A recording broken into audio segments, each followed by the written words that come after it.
Sözler, bazı oyuncularla aynı projede çalışmak istemiyor.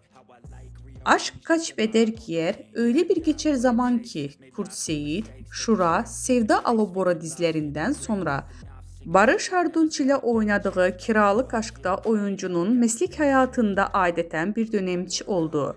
Sango romantik komedi ile kazandığı ünün farklı bir türü dizide devam ettirme kararı aldı. Blue TV'de çekilen Türkiye'nin ilk vampir dizisinde Yaşamayanlar'da Kerem Bürsin, Birkan Sokul'un ile başrollerinde oynadı. Bu dizinin ardından ise yeniden ekranlara dönen ve Kıvanç Tatlıtuğ ile birlikte oynadığı Çarpışma dizisinde oynadı.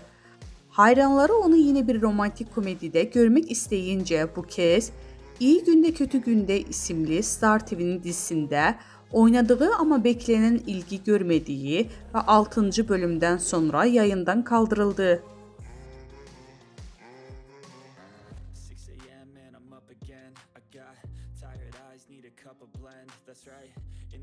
That's my only friend, no light, just the sun coming up on the horizon. I lose track of time.